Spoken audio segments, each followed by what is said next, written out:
as nice as London is, it's not always safe. I'm more wary of people in general in London than I am if I'm like out in the countryside. Like in a town, I'm more willing to trust someone on the street or like a random person on the street, I think. In this big city, not just London, but in any big city, people are in general are very me, nobody else. You are in a social group or a clan or however you want to talk about it. Today, people are very me society. A lot of people in London, they have that mentality now, and it's been forced upon them. It's not something that they wanted. But I can tell you, like 90% of the people that I know struggle on a monthly basis. Adolescents and teenagers right now don't have the job opportunities, don't have the career opportunities, the learning opportunities, the prospects that they want. So therefore, they're lashing out. Yeah, they're lashing out, and they're becoming unempathetic to the government and to the elders and to the systems, and they're lashing out. And I think that it's going to get worse and worse. If you go into a shop, like my mum works in, and she says she's getting so much more ruder customers, people that are like verbally abusive towards her, because I think people are tired and people forget that there are humans on the other side, because also we're using technology a lot more, so we kind of forget the humanity. Yeah, so you don't interact with people, and so you kind of just shut them out, and then you don't have as much empathy for people who you don't know. You kind of block people out to some degree. Social media platforms like Facebook, Instagram, Twitter, etc. They were created in the first place to connect people, right? Like that was the origins of these, of these platforms. Me and my boyfriend, like we're living in the same apartment, but he always uses his own computer. I always use my own computer. Obviously, we're in a relationship, but we're cohabiting, if you get what I mean. Like we're all doing our own thing. We're all, we don't really need to talk as much if you think about it. And everyone is always in a rush, and everyone likes walk and run towards the tube to go to their job or to their university to be on time. This could give a very strong impact on our empathy, because we stop a bit to care about each other and stop to be empathetic. It's I would say it's a double-edged sword. Like, superficially speaking, of course it brings people together. It's what it's meant to do.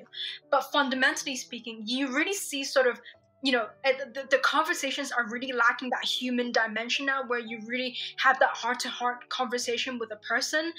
A community only depending on social media and technology, again, it's going to lead to a fragmented community. I have suffered mental illness before. It got better. It got worse after coming to London. So it's a struggle. Every day is a struggle. However, the kind of support system I have, I feel very lucky that in a short span of time I managed to build such a support system. And I came in London all by myself, so I know how does it feel, because it can be quite scary coming in London, especially if you are from a little small town like me, for example. But in a positive way, I would say, for example, when I meet an Italian person that just came here, just maybe two or 3 days ago, I feel very empathetic towards him, and I'm trying to help him on finding a job or getting into have an interview for the bank account. So in a way, I think that people that come from abroad could be very empathetic towards people that come from abroad for the very first time. In my experience, I would say the thing about London that also I love is the way it reminds me of my childhood, and certain brutalist architecture reminds me of the council flats I used to grow up around. Yeah, there's a certain characteristic about the design of the city that makes us feel at home. Yeah. When I went to primary school, I think it was not a big school, but every kid in the school was white. And for me, gradually moving to secondary school and then moving to London, you get exposed to so many more people. And so having that makes you much more I don't know, it exists. I have so much more empathy for people from different backgrounds with different experiences than I would have had. It's like the echo chamber thing, isn't it? It's like because you only know that small pocket, that small network, and you're not able to like branch out of things maybe you don't understand, even in your local area. Like, it makes you less empathetic because you don't really understand that other people can experience different things. When I was in school, I wasn't a very good speller, and where nobody wanted to sit on the table with me because I would be like, "Oh, how do you spell this? How do you spell this?" But nobody really knew back then about dyslexia. And I genuinely believe that if my classmates have been taught about compassion and empathy, and that this person doesn't have the ability and understanding for themselves, and if we was taught how to be the best you from the times we was able to understand, we would all be better people. The fact that you understand that you're not the only person, let alone in this community, in this city, it really does sort of drive my ability to empathize with people, just because it's kind of hard not to. You can't just expect everyone to have the same lifestyle as you. There's bound to be a lot, I would say the majority of people would have a different lifestyle. They would have different expectations of their lives.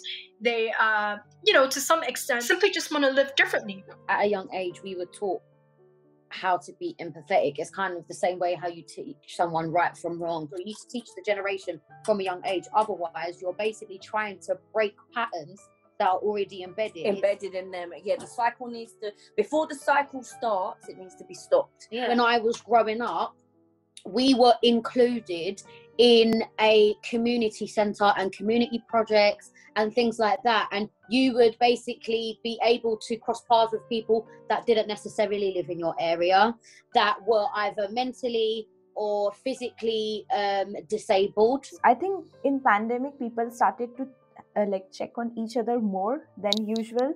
Like every meeting or every day they ask the question, how are you keeping up in isolation? We understand we are going through problems. Being a tiny fish in such a large ocean, metaphorically speaking, really helps me to empathize in a lot of different situations, and also with different people as well. You never know what a person is going through. I remember when I came here, when I used to commute by bus, the fear of missing out on your stop, or maybe the social anxiety fear, I don't know, like that anxious behavior. I used to sometimes press and get down in 2 or 1 stop before and walk till my stop. And it happens, especially when you're sitting on top of the bus. Sometimes I stop by 2 stops before mine. And it took me a while to be like, if you press it, the bus will stop. It's okay, people will understand. You can take your time to walk by. You won't fall down. Since we are talking about transportation, that's why I like how there are poems on the tube. They're lovely. Art can save us a lot. Maybe, I don't know.